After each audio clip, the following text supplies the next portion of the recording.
Ladies and gentlemen, the story you are about to hear is true. Only the names have been changed to protect the innocent. NBC brings you Dragnet. You're a detective sergeant. You've been off duty 2 hours. You receive an emergency call from the chief of detectives. An entire block in the heart of your city is threatened with complete destruction. Your job? Report at once. Dragnet, the documented drama of an actual crime, investigated and solved by the men who unrelentingly stand watch on the security of your home, your family, and your life. For the next 30 minutes, in cooperation with the Los Angeles Police Department, you will travel step by step on the side of the law through an actual case from official police files. From beginning to end, from crime to punishment, Dragnet is the story of your police force in action. It was Tuesday, November 15th. It was raining in Los Angeles. We were off duty reporting in on an emergency call. My partner's Ben Romero. The boss is Ed Backstrand, chief of detectives. My name's Friday. It was 8:32 a.m. when I walked in the Spring Street entrance of the City Hall. You Sergeant Friday? Yeah, that's right. Take my elevator, Sergeant. It's the only one in service. All right.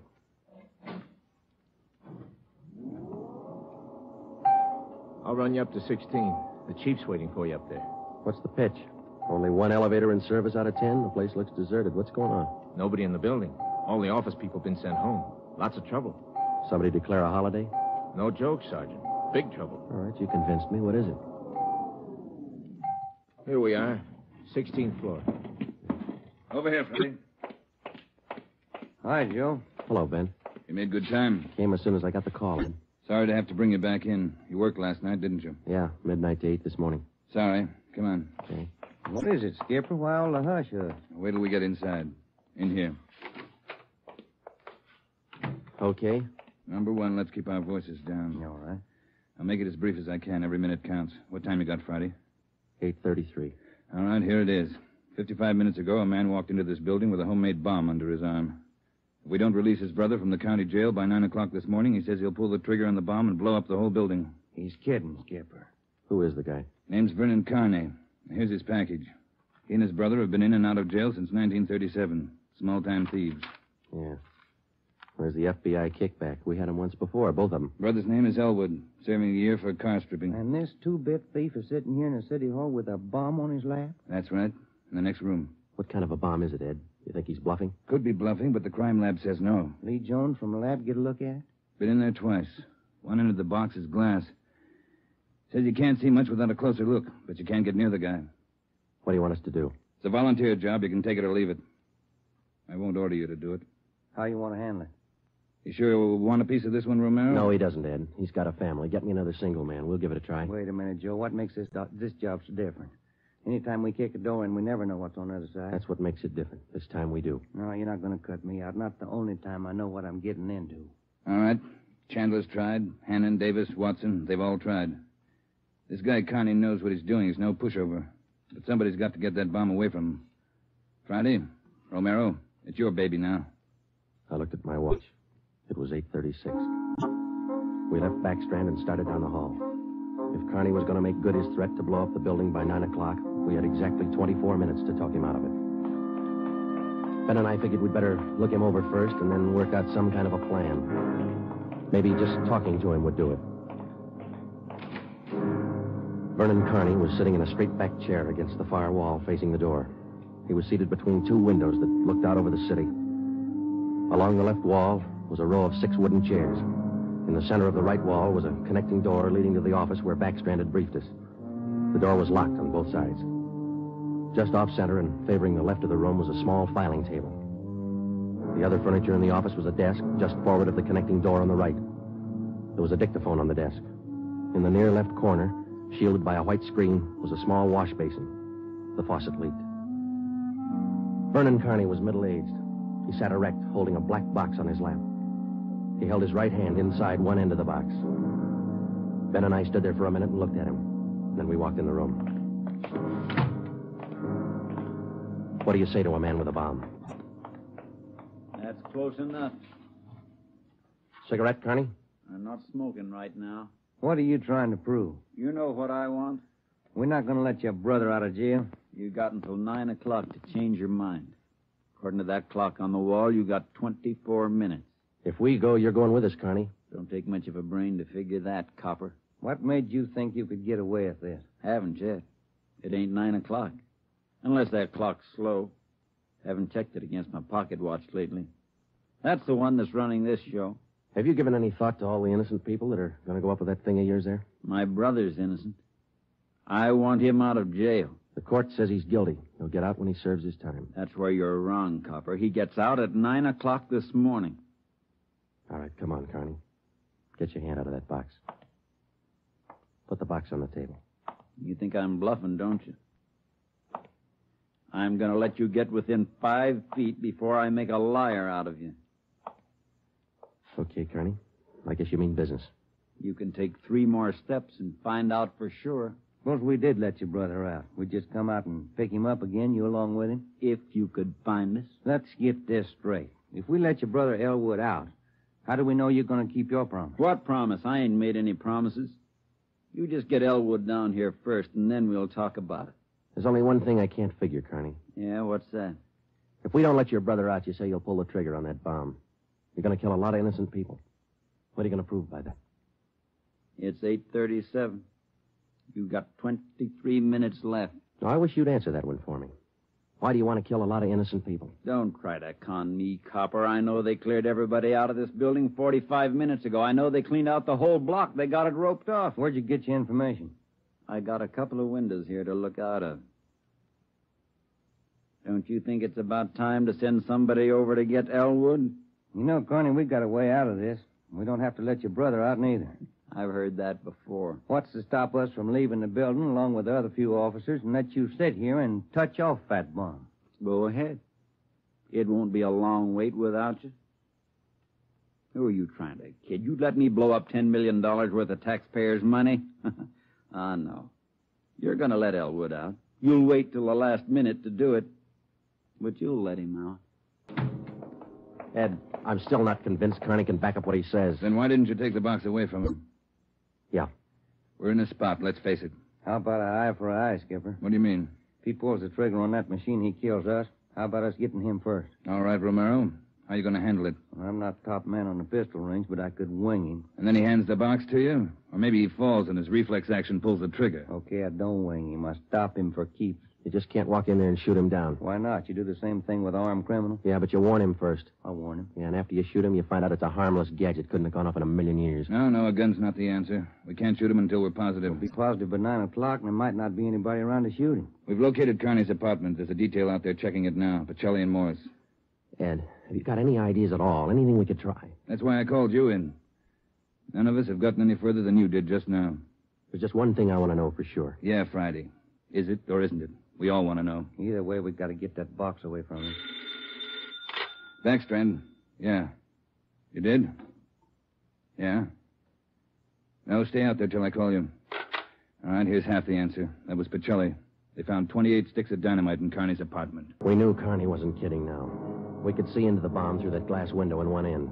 It looked like dynamite inside, and there was dynamite in Carney's room. We didn't know if he had the nerve to pull the trigger. We didn't know if it would go off when he did.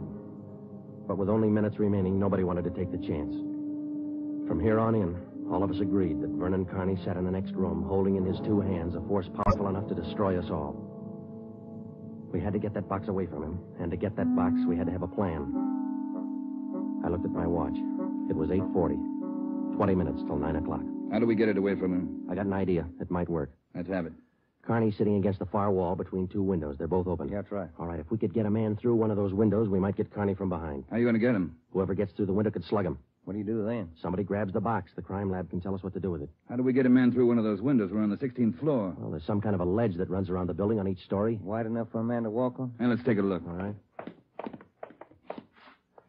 Looks pretty narrow, Joe. That's a good 18 inches. Could be done. No, too risky. It's raining out. That ledge is slippery. Strong wind out there, Joe. Tear a man right off the building. Yeah, I guess you're right. Well, there's still a way. How about a ladder? 16 floors, Skipper. There might be a way. The fire department would know that. I'll get Battalion Chief Erickson. Is Lee Jones in the building? No, he's over in the crime lab. I'll get him up here, too. I don't know, Friday. Maybe it'll work. It's got to, Ed. All right, now look. It's going to take a couple of minutes to set this up. We've got to know what Carney's doing every second of that time. Well, how about the dictaphone in there on the desk? Good. Get it on without him seeing you. We'll try. The dictaphone in there is connected to this one in here. This room is 1614. You got that? Yeah. All right, push down key 1614 on that machine in there and leave it down. Get the receiver off the hook and leave it off. Leave the receiver off. That's right. You know, if it isn't off the hook, we won't be able to hear a thing in here. All right. Come on, Ben. It is Backstrand. Give me Chief Erickson. Where's my brother? Still in his cell? You coppers are long on talk, but short on time. Yeah, we know. I'm telling you, for your own good, you'd better get Elwood over here. Carney, I'll bet if we get your brother on the phone here, he'll tell you he doesn't want any part of this. You mean Elwood don't want out? Since when? Sure he wants out, but not your way. He's only got a year to serve. Why don't you leave him alone? I told him I'd get him out. He didn't think I could do it. But I'm doing it. I'll make you a bet, Carney. Let us get your brother on the phone. He won't walk out of here with you. I'd get him on the pack. Where you going? The phone's over here. Have to use the dictaphone. If we get an okay from the chief, Elwood's still a prisoner. What's the matter with the phone? No operators. You know the building's been cleared. Oh, yeah. That's right. Almost forgot. Okay, you can use the dictaphone. This Friday, Ed. Carney wants to talk to his brother. Yeah, I know you'll have to send somebody over. Have them put the call on extension...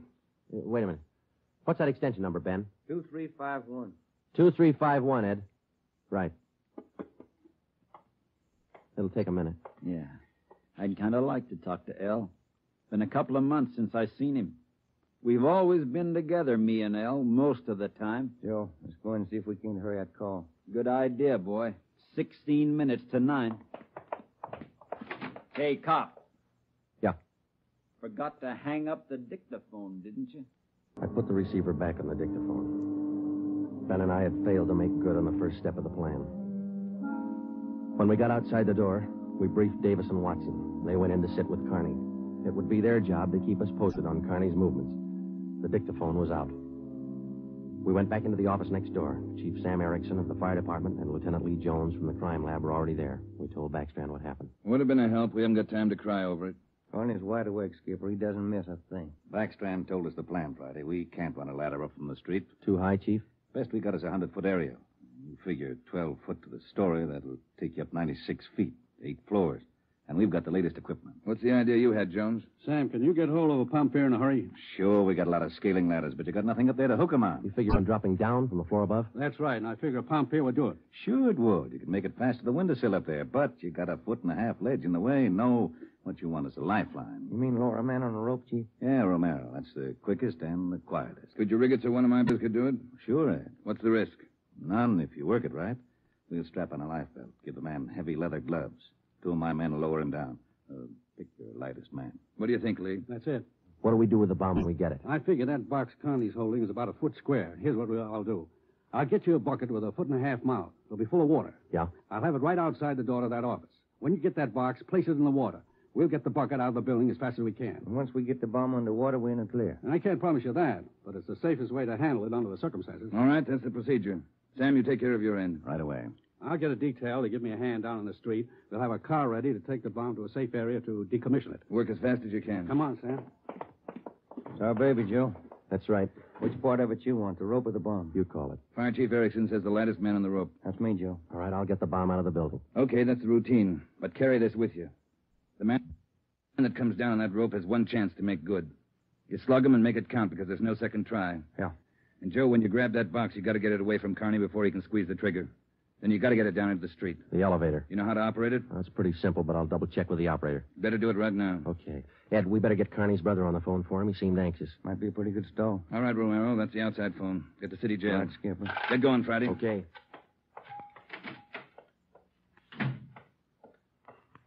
Hey, you. Elevator man. Yeah, Sergeant.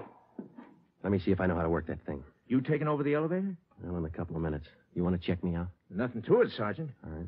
Now, here's the controls, see?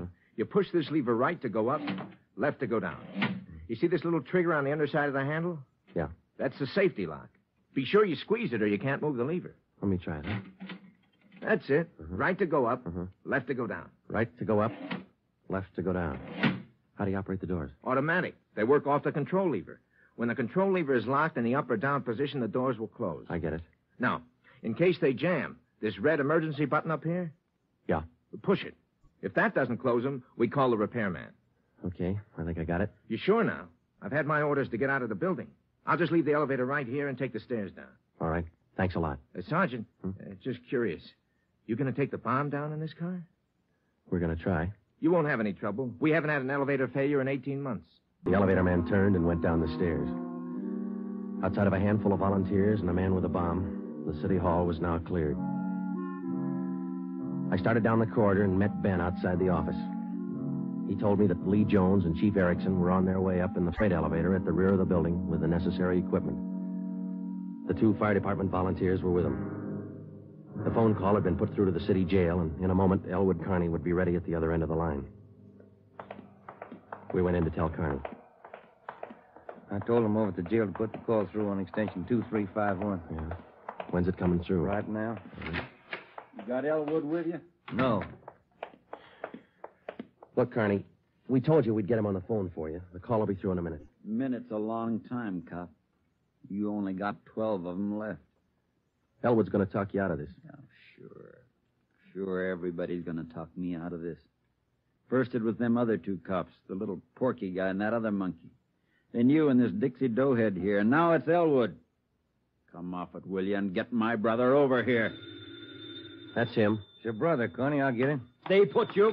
Just going to get the phone. You want to talk to your brother, don't you? I'll take care of the phone. We'll disconnect it for a while. Now get it straight, copper. I'm through with your stinking, rotten lying. I want Elwood here. And I want him now. Bring him here before I blow you all to pieces. What's going on? Who threw that phone out in the hall? I did. You want me to go out and pick it up? Carney, that's not going to get you anyplace. You the big boss around here? Maybe. Are you or aren't you? I answered you. All right, big boy. I've got a piece of advice for you. Take your rookie cops here and get it through their heads. I mean what I say. I want my brother over here in this room.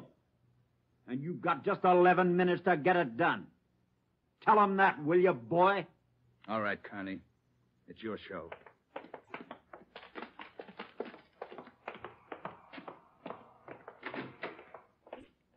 All right, we got to work fast now. Jones, everything set for you? Got the bucket with the water right here. Car's waiting out in the street. Right. Erickson, your boys ready? Upstairs, waiting. And we all know what to do. Ed, I got to have somebody to give me a hand with Carney when he falls. I'll be in there with you, Friday. Ready to go upstairs, Chief? Anytime. Oh, one thing you ought to know. What's that? Strong wind coming up. About 20 miles an hour out there right now. That going to louse us up? No, but it's going to increase the sway. Got to allow for it. How you mean? Wind's coming from the south. We'll lower you just to the right of the window. If I figure it correctly, the wind will do the rest. Bigger risk, but we don't control the weather. How you going to do it, Ben? As soon as I get in position, I'll reach in through the window on his right. I'll use the belly. Try to catch him on the right side of his head. One good hit should put him away. Let's make it 2 and be sure, huh? Right. You ready, Chief? Now, let's go. Ben. Yeah? Nothing. I'll be careful. You too, huh? What's the time, Friday? 8:50. Shouldn't take more than a couple of minutes for Romero to get down to that window, unless the wind gives him trouble. Jones, no use you sticking around. I'll give Friday a hand. That's my job. We've got to keep you alive to decommission the bomb. Bum joke. See you downstairs.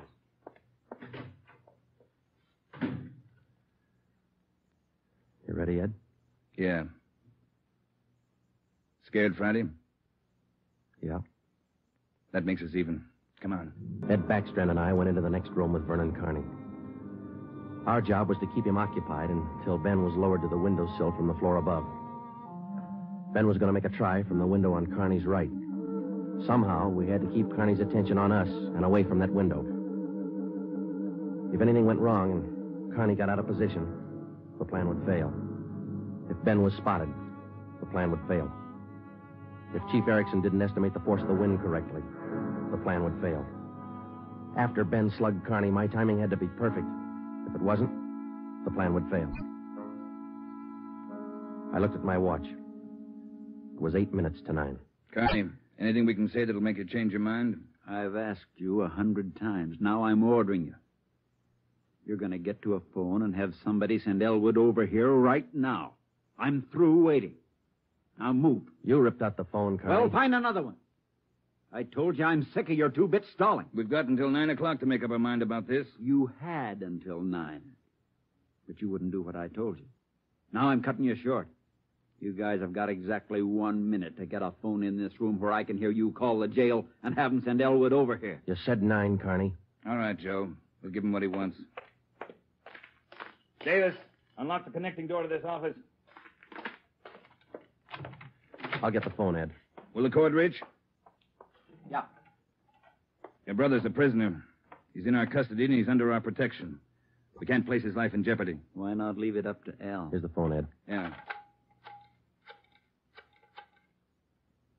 Kenworthy, this is Backstrand. We want Elwood Carney over here at City Hall. His brother wants to see him. Explain the situation. If he wants to come, get him over here. Leave it up to him. Room 1614. You'll have to use the freight elevator. And tell him to hurry. Yeah. Tell him to hurry. That's the only smart thing you've done today. Now, why don't you go next door and figure out another angle? We'll wait for Elwood, too. You don't think I'd let you get out now, do you?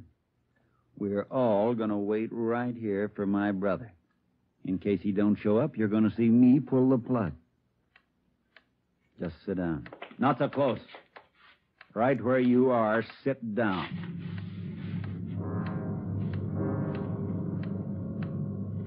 Loud clock, ain't it? Windy. Getting cold in here.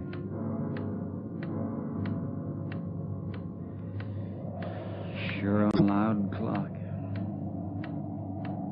Real windy.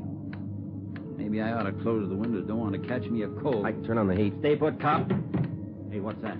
What's going on? Just the wind, Shut Carney. up! There's somebody out there. I can see his feet. You stupid cops. Pull him up! Get back there, you! Pull him up! Friday, tell him to pull him up. Right. Pull him up!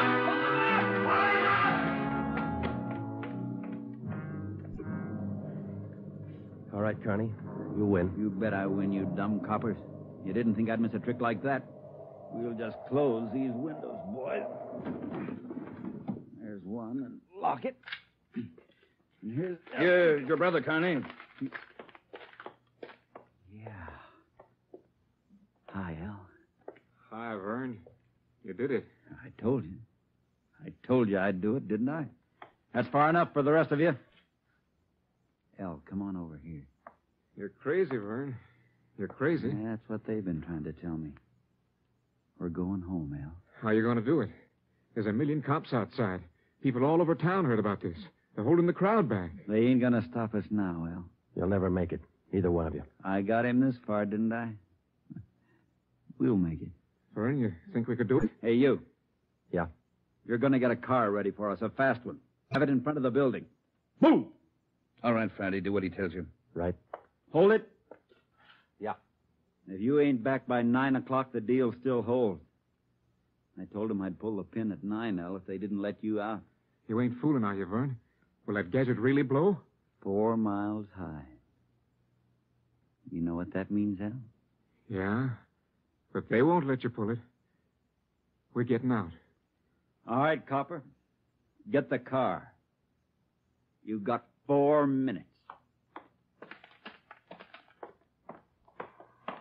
Hey, Ben. What happened? He spot me? Yeah, there's no time to explain. Now, listen. We got to work fast. Yeah.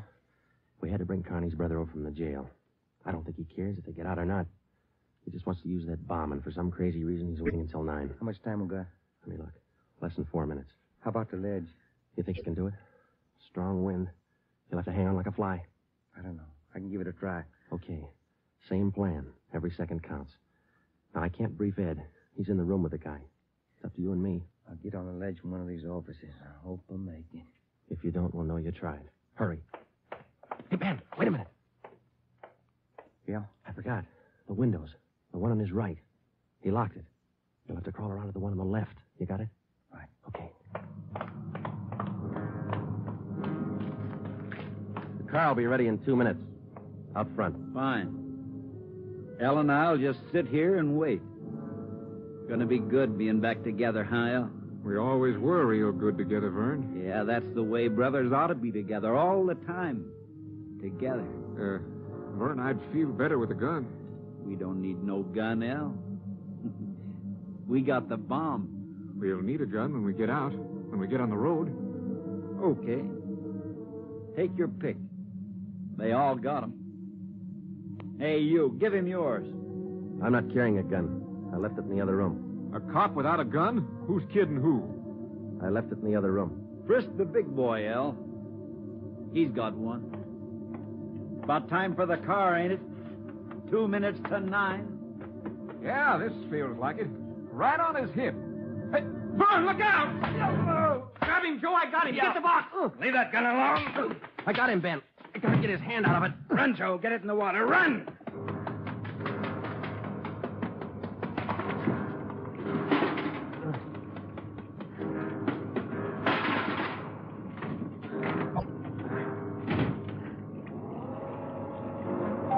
In a fast elevator, 16 floors isn't very much, but I've never shared an elevator with a live bomb. It seemed like minutes between floors. I kept watching the bucket. The bomb was completely underwater. A small stream of bubbles was hissing to the surface.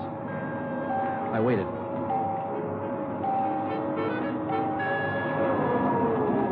Main floor. I picked up the bucket and ran for the street. I missed the first step. I fell forward. The bucket spun out of my hand. I sprawled flat on the sidewalk. I waited for the explosion.